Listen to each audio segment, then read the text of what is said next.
Hey, what is going on with y'all, man? Look, we back with another video, man. Y'all already know what's going on, all right? And we here to talk about Kobe today. As y'all can tell by the title of this video, we're here to talk about mostly the Boule Society, the Black Boule Society, the origins of the Boule Society and its history, its conception, however you want to word it, right? Now, I am really glad I found this podcast, right? What's the name? The channel is Apollo the Original. And he did an episode with Bishop Larry Gators, if I'm pronouncing his last name correctly. Now, this guy is probably the most well versed on the Boule Society that I myself have ever heard.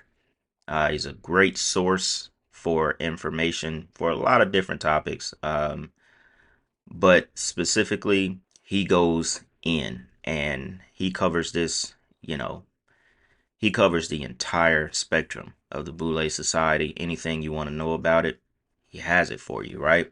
So he goes in mostly about Kobe Bryant's death, his connection back to being a Prince Hall Mason, being a part of the Boule Society. He talks about LeBron James, P. Diddy, Jay-Z, all of the people that we have pretty much, known about being a part of this society. Kamala Harris and the Nine Divine. A lot of different people. I even think Barack Obama has links back to the Boule, if I'm not mistaken. Man, the topic is deep. Like I said, the channel, if y'all want to watch the entire interview, it's great. Loads of information. Apollo the Original is the channel. I'll link it in the description. So when I do these videos, I know y'all be getting on me, so I'm trying to make sure I link these channels where we are, reacting to some of this content, right? Like I said, I'm very happy I found this because I've never actually done a video about the Boule. I think we've touched on it here and there throughout the time I've been on YouTube, but not like this. Bishop Larry is one of those guys where you don't need to do much talking. He's going to explain it, a lot better than me pulling up some articles and going over, certain things. That's why I said, glad I found it, man. I think you guys will definitely enjoy this one. This may be a two-part because there's a lot of information. Now, if y'all remember, we've talked about Kobe Bryant's death multiple times, as far as LeBron knowing that he was going to be sacrificed, as far as LeBron passing him in points all time the night before Kobe died. The cartoon that predicted Kobe Bryant's death to the T, that tweet that went viral. Remember, there was a tweet I had on my channel from like 2012. Maybe if I go back in my vids or in my pics, I can put it on the screen. Y'all remember though, there was a tweet somebody said in 2012 that Kobe was gonna die from a helicopter crash or something like that, right? I gotta find it. A lot of people thought it wasn't real, but it was a real tweet. Um, so much, man. So much stuff. The cartoon might have been the biggest as far as his death being predicted, planned, if he's even dead to begin with. The entire things that he had going on with the pharmaceutical industry. There is a lot of information and predictive programming about Kobe Bryant's death and, unfortunately, his daughter, right? Very, very deep situation, um, and quite possibly one of, I would say, the biggest manipulations to ever happen as far as someone dying. Like this has to be, you know, this is one of the biggest tricks in the book out there. And I don't think it's still quite solved. But y'all can see LeBron with the giant Boule logo on his chest. But anyways, y'all, I'm not gonna keep talking. We're gonna go ahead and jump into the first clip. Now I've already, pretty much outlined this for y'all. We're gonna get into the beginnings of the Boule, and we'll just, gradually go on. And yeah, man, it's pretty interesting. So we'll go ahead and check this out, y'all. I'll come back and we'll talk about it some more. All right. Brother Apollo, I've been on a goal, a quest to uncover what I believe one of the greatest global cover-ups in history. In order to understand the foreground as to why Los Angeles has never gotten over Kobe Bryant, we have to first examine the background of Kobe Bryant, beginning with a really unknown secret society to a lot of Americans called the Boule Secret Society. Now, to your listeners, the Boule Secret Society is a Black Skulls and Bones organization that started on May 15th, 1904 in Philadelphia, Pennsylvania. 1904. 1904, with Rockefeller money. Of course. Through John D. Rockefeller. And it was John D. Rockefeller who created the term the talented 10th, that 1 out of 10 African-American men and women would be chosen by the system in order to represent not the masses of Black people or the Black diaspora, but to represent the system that has put them into enslavement to this very day. And so the Boule Secret Society actually goes back nearly 5,000 years during Greek antiquity, even going up to the time of Aristotle, Plato, and Socrates. So the term Boule is a Greek Hellenistic term, meaning they are the advisors to the king. They protect the crab barrel system. They're not the masters of the crab barrel, but they are the Boules, the foremans of the crab barrel. So the term Boule simply means they are the guardians, the gatekeepers of the Greek parliament. Again, this is going back nearly 5,000 years. And later, the Roman Empire had chosen unique men and women out of a nation that we call Africa today. And a lot of people don't know this, but as a quick side note, the term Africa is not the name of the original continent. It is not. The name of the original continent, the mother continent, is called Alkebulan, right? Capital Alkebulun, Alkebulan. It means, it's a Coptic word meaning the Garden of Eden.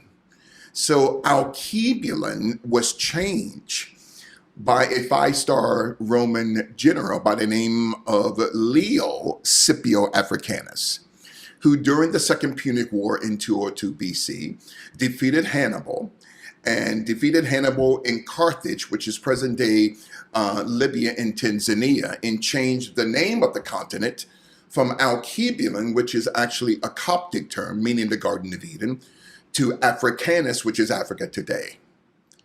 And later on in history, there was a second man by the name of Leo or Louis Africanus, whose real name was Abin Muhammad Hassan, who was born in Grenada, Spain in 1494, whose family was amongst the first slave traders who occupied all of Western, not just Western Spain, but all of what we call Africa today. They were slave traders.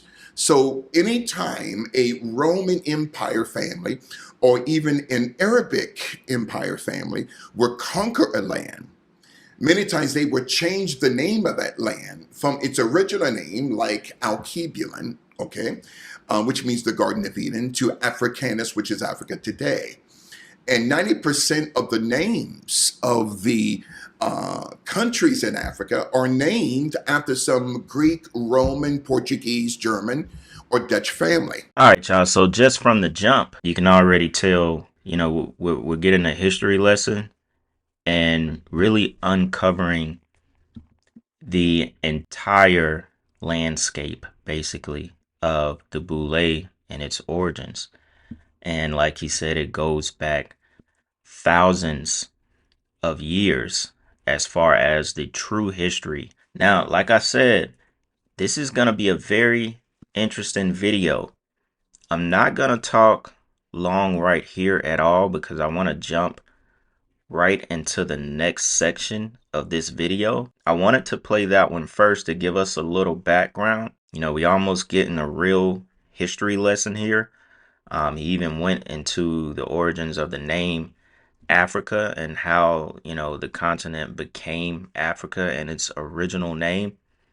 I thought, you know, that was very important to listen to because a lot of people don't actually know that information. I myself, I didn't know the information until I listened to this video, and a pretty simple search will confirm what he's saying. But as he said, the Boule was started in 1904, and I'm not sure if that was here completely in America, but he goes in on it a little bit more. And the family who actually funded the Boule, you'll find it all to be pretty interesting because, you know, these families are discussed in a lot of topics that we've talked about on the channel and that circulates throughout every possible conspiracy or truth that we usually come across, right? So I'm not going to talk too long right here. I just want to keep it going, jump right back into the information. It's very interesting, y'all. Check this out. So simply, we've been lied to. Correct. And so the Boule Secret Society, so as we kind of amalgamate the two to one, the ancient Boule Secret Society, their logo, Apollo, is very interesting. A half male, half female, which represents the sexual disorientation of the Boule, okay, in promoting the LGBTQ community to this day. So a half male, half female with breasts and half lion with this left paw on a skull. That's the ancient Boule logo going back 5,000 years. Now, the present day logo is the same entity, but its right paw is on what we call an urn, URN, which they keep the ashes of dead people. So when you connect the term skull urn or urn skull to your listeners on Google Images, it's connected to Luciferian witchcraft. It's connected to witches and warlocks wearing necklaces around their neck or around their wrists or ankles with the ashes of their dead loved ones. So when we study the life of Kobe Bryant, who eventually became a member of both the Thelema Secret Society and the Theosophical Secret Society, and also Kobe Thelema, yes, Lester Crowley, yes, in the Theosophical Secret Society, right, with Elena Blavatsky out of Germany, who immigrated to New York City in the early part of the 1900s. And so Kobe Bryant, prior to his rape case, was not a member of any secret society, not the Thelema Secret Society, not the Theosophical Secret Society. And Kobe later on, we'll bring this up later, after his rape case in June of 2003 in Eagle, Colorado, Edwards, Colorado. All of a sudden, he gets all these tattoos, and he's a member of both the Thelema Secret Society and the Theosophical Secret Society, including the Boule Secret Society. Okay, he was a Prince Hall Mason. So to your listeners, when you delve into the history or the origination of the Prince Hall Masonic Order that I'll go into depth later on, you cannot be a Boule unless you are a Prince Hall Mason. So going back to this background of the Boule Secret Society in order to understand the foreground as to why Kobe Bryant was unalive and taken out. So the Boule Secret Society's original logo, going back 5,000 years, half male, half female, half lion with this left paw on a skull. The present day logo of the Boule Secret Society, which they are now headquartered in Atlanta, Georgia, is the same entity, but with this right paw on an urn. So when you connect the words skull urn or urn skull, it represents that the Boule Secret Society, their task is to be the gatekeepers of Black America in the Black diaspora. And there's over 150 chapters of the Boule Secret Society throughout the United States, throughout the Caribbean, throughout Eastern, Central, and Western Europe. They have absolutely, Brother Apollo, no connection to the masses of the Black diaspora, either here or throughout the world. Now, the reason I had this picture up, which I've talked about this in one of the Kobe Bryant videos I did, he wore the number 33 when he was in high school, right? And maybe this was a little bit of predictive programming. Not sure. We also talked about Kobe Bryant being a complete facade. Kobe Bryant not being his real name. Remember, Kobe didn't only speak English. I think he was like fluent in Italian or whatever, right? We talked about that interview where one of like the news reporters or something called him by the name of Nick. I know a lot of you remember that, and I think I had the clip in the video that I did. It's kind of hard to find these days, but it's still out there, right? Still out there. We all know what that number 33 represents. And Bishop Larry says that after his R case back in 2003 in Colorado, not surprised that it happened in Colorado. We know so much psyop military type cover-ups come out of Colorado. It's unbelievable. But um he said he started to get all of these tattoos. He joined the Thelema Society. I thought that was very interesting. Never heard that before. And we all know Thelema Society, the Thelema religion, that is Aleister Crowley, everything. As soon as I heard that, my mind was blown. But it made sense because there are certain steps, the initiated have to take. Remember, he said, you cannot be a Boule unless you are a Prince Hall Freemason. It makes sense that you're a part of the Thelema Society because you have to know and understand the rituals. You have to know how to contact these spirits that help them do all of the things that they do. You know, maybe this was some giant ritual, his death, and this was practice. It was led up to be the way that it was in 2020. We all know what was going on, in 2020. The timing was, my God. Think about the timing, y'all. We have to think about the timing of what was going on in the world at that time. Everyone was in this one place on the internet. Then this happens. And he is a member of this, which LeBron has giant tattoo on his chest. You can see that paw on the urn. Remember, he said this is the updated logo. Goes back 5,000 years as far as ancient history of the Boule, who are now headquartered in Atlanta, Georgia, which makes sense why Atlanta has become what they say Black Hollywood. All of the latest movies and shows are shot here. The show Stranger Things, which has so much, you know, occult knowledge or symbolism in it, is shot here. At least for the most part of it, it began here.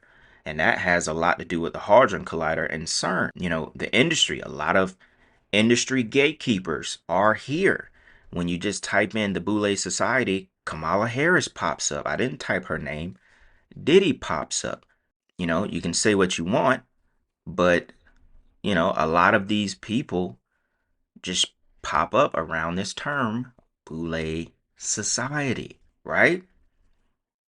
So that's why I said this one is very deep. It's very deep. The rabbit hole is like never ending. And I'm not surprised that Kobe was a member of the Thelema Society as well. You got to think about it. You know, these people are on another level in life, y'all. They have access to things, to knowledge in these societies to be used, you know, to influence the masses. We're talking about one of the greatest basketball players of all time. Influence is still carrying on to this day, and it's going to carry on probably until none of us are here anymore.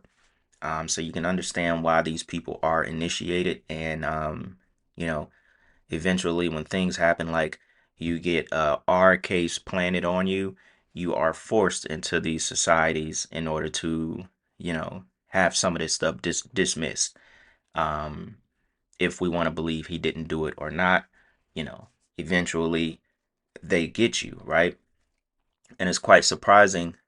Well, it's not that surprising that he talks about the Rockefeller family basically funding the early Boule society. May 15th, 1904, it gets deeper, with Rockefeller money from John D. Rockefeller. And as a quick side note, it was John D. Rockefeller who gave his best friend, a man by the name of Cecil B. DeMille, a $100,000 check. Now, Cecil B. DeMille, the former Hollywood director, the late Cecil B. DeMille, who had a relationship with Margaret Sanger, the founder of Planned Parenthood. Okay, so John D. Rockefeller gave $100,000 first to Julius Rosenwald, the founder of the Sears Roebuck Company, and later through Rosenwald gave that money to Cecil B. DeMille to give to his mistress, Margaret Sanger. And to our listeners, you have to understand about the history of Margaret Sanger. She was a straight up racist, okay, who was sleeping with a 16-year-old girl at the time, right shortly before her death. Her name was Emma Goldman. Now, Emma Goldman wanted to overthrow the United States of America, and that's another topic for another day. So what I'm doing is laying the foundation, not just for Kobe Bryant, a Luciferian project completed, but most of all, the immaculate deception of history. We've been lied to. For the past 6,000 years, there have been manipulators whose sole intent was to manipulate the manipulated to remain manipulated. So we've been lied to. So the ancient foundation of the Boule Secret Society now serves as the foundation for the present Boule Secret Society. So you talk about Barack Obama, Jay-Z, who I call Gay-Z, P. Diddy, all of these people, even Louis Farrakhan is a member of Omega Sci-Fi. All right, y'all. I think we'll go ahead and wrap this video up. This would be part 1. Let me know how y'all feel about this, especially if y'all want to see a part 2 on the Boule Society. Honestly, I probably didn't really show even 10% of that interview. Those were just some very interesting points, explaining the ancient history of the Boule, the current model of the Boule, and some of its very high profile members. Obviously it's made up of all kinds of people that you may even see walking on the street, normal people all the way up to billionaires. It's just the way it operates. But yeah, man, so y'all let me know if y'all want to see a part 2. We could get into a little bit more. There's definitely a couple more things just even from that podcast episode that we could discuss, if y'all want to see that. And y'all already know, man, with that being said, it's Black Balloon, and I'm going to see y'all soon. I'm out.